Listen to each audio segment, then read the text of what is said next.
落ちた競合飛べないカラス What's up YouTube, it's Blackwing here with my Rarity Festival Blackwing deck profile. But before we jump into the deck profile, I actually want to talk about why I think Blackwings will be really good in this Rarity Festival format. And the reason, there's a couple of reasons. One is that Blackwings have so much support that we have kind of special cards such as Delta Crow Anti-Reverse and Black Sonic that people don't see coming, basically. And there's just like a lot of good stuff in a Blackwing deck that people don't see coming. You know, people might be afraid of attacking because of Kalut and so on. But yeah, I think the format of this event is gonna be back row heavy because there's not a lot of heavy back row removal. So Delta Crow Anti-Reverse is gonna be a really good card. But yeah, let's jump straight in the deck profile before that, or right now basically. So this is what my deck looks like, and as you can see there's a lot of back row removal cards such as Delta Crow Anti-Reverse and Mystical Space Typhoon. But let's start from the beginning. So basically we play 3 Blizzards, and he's just, you know, there for summoning back your basically any Blackwing in the graveyard, level 4 or lower, and you can go for your synchro plays, right? Then we play 3 Gust the Black Bast. He's basically also there for, you know, wing recruital. You want to have those monsters you can special summon easily, and you know, he also decreases the monster that attacks a Blackwing monster by 300, so that's also pretty nice. Then we have 3 Kalut, you know, this is just the nuts, you know, you can just summon any Blackwing and just in attack position, just leave it there. It's already a threat by itself because your opponent cannot be afraid of Kalut, so that's one thing that's really, really nice. Then I play 3 Pinakis, and this is just here for, you know, you want to be able to keep the deck going, and without Whirlwind and, you know, cards as such, you really need to kind of get resources every turn, and you know, with Pinaki and Wings Recruital basically being a +1, you kind of have the card advantage all the time. So yeah, I like Pinaki a lot, and he's basically the main card you want to special summon off Shura. Then I play 3 Boras, you know, the best extender, you can just special summon him Pierces. With Kalut he can become kind of a big piercer, and yeah. Then we have 3 Shuras. This is probably one of my favorite cards ever in Blackwing, just because the feeling when you attack through something and, you know, you can activate its effect to special summon a Pinaki or whatever from the deck, it's just really satisfying. Then we have 3 Chris, the Crack of Dawn, a big beat stick that can't be destroyed once per turn by spells and traps. Why wouldn't you run 3? Then we have Wings Recruital. I play 3 of it because I feel like it's just such a good card, +1, and with the deck you basically, if you can go like second, you have 6 cards, and then you go, so, you know, just like 7, and you know, you also need to kind of draw cards with the deck obviously, but with Wings Recruital there's more cards that you actually could or want to draw. Basically, you know, you can draw Kalut, you can draw MST, Forbidden, Chalice, you can draw any of the extenders. I feel like there's a lot of cards you can actually draw with Wings Recruital that help you straight off the bat when you draw them. So yeah. Then I play 2 Mystical Space Typhoons. These could be Book of Moons as well, but I think that the format is gonna be so back row heavy that you want to play Mystical Space Typhoons in this space or in this spot, but if I'm wrong, then I would change this to Book of Moons. And then we have 2 Forbidden Chalices, just there to negate monster effects, and also, you know, you can buff your own monster by 400 and attack over something, or activating the damage calculation and, you know, making your opponent attacking and destroying their monster. Then we play 3 Torrential Tribute, and this is really good card. Basically, when you're going second, you know, you can just set this and set like a Pinaki or whatever, your opponent summons something, you can Torrential, you know, really good when going first, summon your Chris and set this, you know, Chris won't be destroyed by Torrential, so obviously really good. And you know, Chris, I mean, Torrential Tribute is just such a good card when going second, because there's not obviously a lot of cards going here like second, but I just feel like Torrential Tribute is a must in 3. And then for the Spies, they're really good cards basically.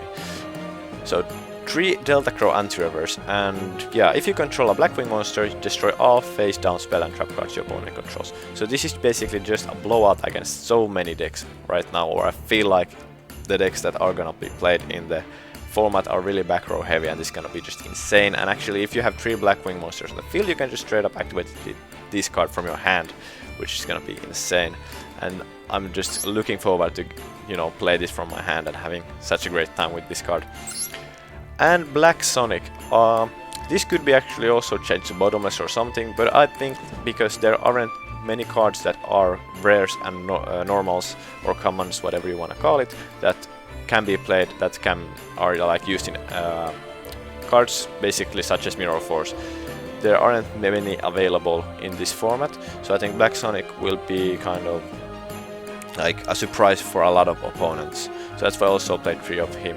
And just, you know, summoning a Pinaki to attack position and having Black Sonic, you know, you can feel already really safe if they don't pop either one with a monster effect.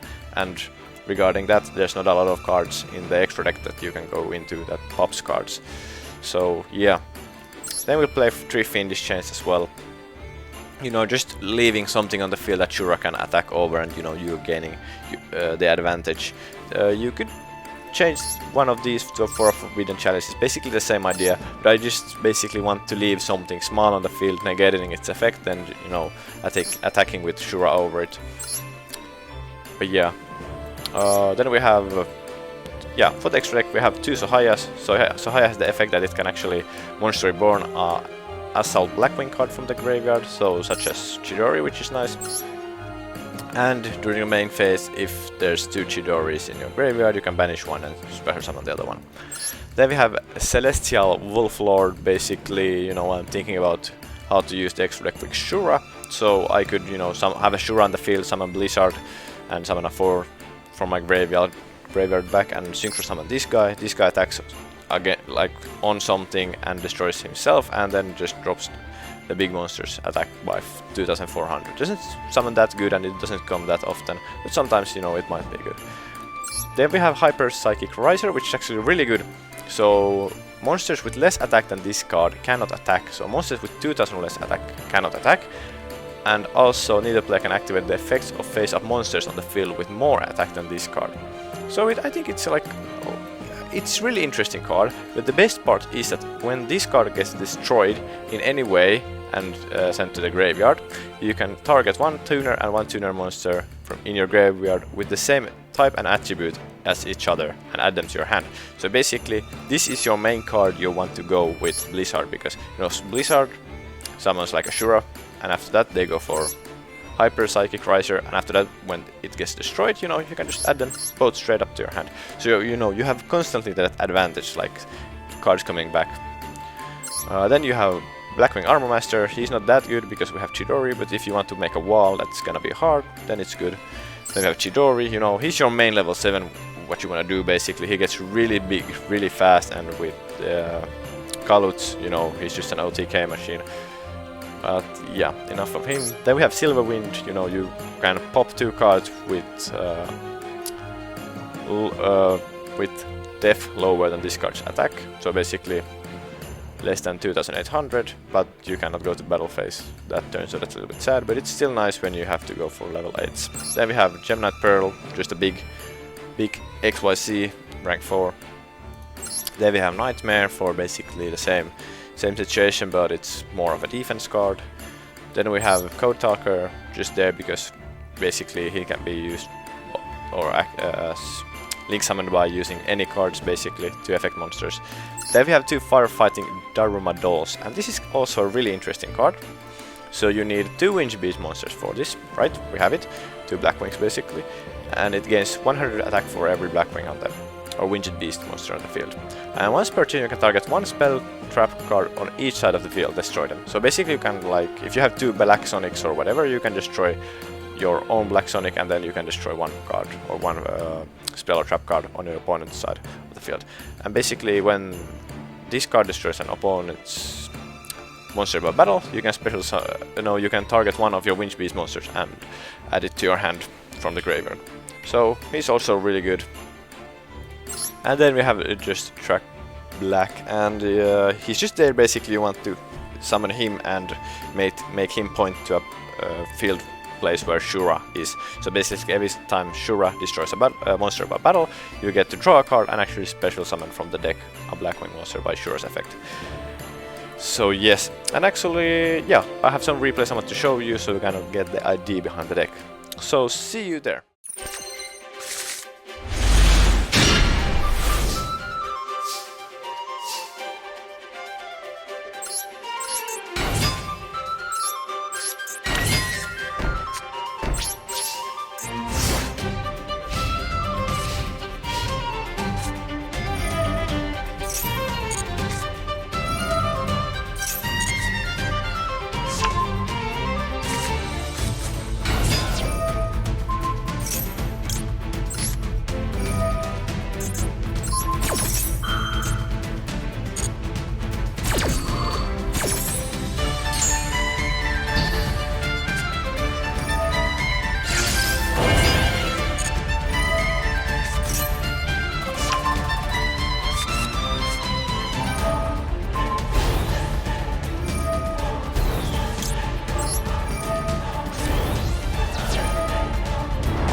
一人じゃなくなったあいつは強いよ。